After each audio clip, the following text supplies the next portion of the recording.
အားလုံးမင်္ဂလာပါကျွန်တော်အခု TikTok update အသစ်မှာဆိုရင်ဖုန်းတစ်လုံးမှာ TikTok account တစ်ခုအခုမှ login ဝင်ပြီးတော့စပြီးတော့သုံးနေဆိုရင်ကျွန်တော်အဲ့ဒီ account ကိုချိန်ထားတဲ့ဖုန်းနံပါတ်3မဟုတ် Gmail ရဲ့ကျွန်တော် TikTok password ရေကိုချက်ချင်းသွားပြီးတော့ change လုပ်ရအောင်မှာမဟုတ်ပါဘူးကျွန်တော်သွားပြီးတော့ change မယ်ဆိုရင်ဒီလိုမျိုးပေါ်နေမှာဖြစ်ပါတယ်ဒါဆိုရင်ကျွန်တော်တစ်သလုံး change လို့မရတော့လားဆိုရင်လည်းမဟုတ်ပါဘူးကျွန်တော်အဲ့ဒီဖုန်းမှာအနည်းဆုံး3ရက်လောက်အဲ့ဒီ account ကို login ဝင်ပြီးတော့သုံးပြီးသွားတဲ့အခါကျရင်အဲ့ဒီ account ချိန်ထားတဲ့ဖုန်းနံပါတ်3မဟုတ် Gmail နဲ့ password ကိုပြန်ပြီးတော့ change လုပ်ရအောင်မှာဖြစ်ပါတယ်ဒါဆိုရင်ကျွန်တော်3ရက်လောက်ကြာလို့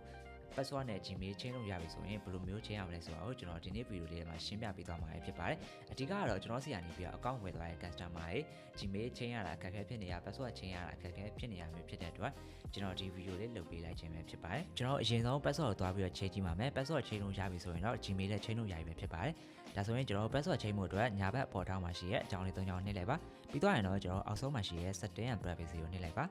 ပြီးတော့ရင်တော့ဒီနေရာမှာရှိရဲ့ account ဆိုတာလေးကိုနှိပ်လိုက်ပါပြီးသွားရင်တော့ဒီနေရာမှာ password ဆိုတာရှိပါတယ် password ကိုနှိပ်လိုက်ပါ password နှိပ်ပြီးသွားရင်တော့ကျွန်တော်ကိုထားခြင်းတဲ့ password ကိုပြောင်းပြီးတော့ထားပေးရမှာဖြစ်ပါတယ်ဒီနေရာမှာတတိထားမှာတစ်ခုကကျွန်တော် password ထားတဲ့အခါမှာအရန်လွှဲရည်ထားလို့မရပါဘူးကျွန်တော်ဒါဆိုဘယ်လိုထားမလဲကျွန်တော်ဥပမာရေးပြပေးထားပါမယ်ဒီလိုမျိုးလေးကျွန်တော်ထားလို့ရပါတယ်ခဏအခရာတစ်ခုပါမယ်အင်္ဂလိပ်စာလုံးအကြီးပါမယ်အသေးပါမယ်ပြီးရင်နံပါတ်ပါမှာပဲဖြစ်ပါတယ်ဒါဆိုရင်ကျွန်တော် password ထားလိုက်မယ်ပေါ့နော် okay ကျွန်တော် password ထားပြီးသွားပြီဆိုရင်တော့အောက်မှာရှိရဲ့ continue ကိုနှိပ်လိုက်ပါဒါဆိုရင်တော့ဒီနေရာမှာ password update ဆိုပြီးတော့ပေါ်လာပါလိမ့်မယ်ဒါဆိုရင်တော့ကိုယ့်ရဲ့ TikTok account က password ပြောင်းပြီးသွားပြီဖြစ်ပါတယ်ဒါဆိုရင် Gmail ဘယ်လိုမျိုးချိန်ရမလဲ Gmail ချိန်မယ်ဆိုရင်တော့အဲ့ဒီ password ရဲ့အပေါ်မှာရှိတဲ့ account information ဆိုတာကိုနှိပ်လိုက်ပါ account information ကိုနှိပ်ပြီးသွားရင်ဆိုတော့ကျွန်တော်ဒီနေရာမှာ email ဆိုတာကိုတွေ့ရပါလိမ့်မယ်အဲ့ဒီ email ကိုနှိပ်လိုက်ပါနှိပ်ပြီးသွားရင်တော့ကျွန်တော်ဒီနေရာမှာ change email address ကိုနှိပ်လိုက်ပါပြီးသွားရင်တော့ကျွန်တော်ဒီနေရာမှာကိုထားခြင်းတဲ့ Gmail တစ်ခုကိုထည့်ပေးလိုက်ပါကိုထားခြင်းတဲ့ Gmail ထည့်ပြီးသွားဆိုရင်တော့အောက်မှာရှိရဲ့ continue ကိုနှိပ်ရမှာဖြစ်ပါတယ်ကျွန်တော်ဒီနေရာမှာတတိထားမယ့်ဟာတစ်ခုကကျွန်တော်ကိုထည့်လိုက်တဲ့ Gmail ကတခြား TikTok account တစ်ခုနဲ့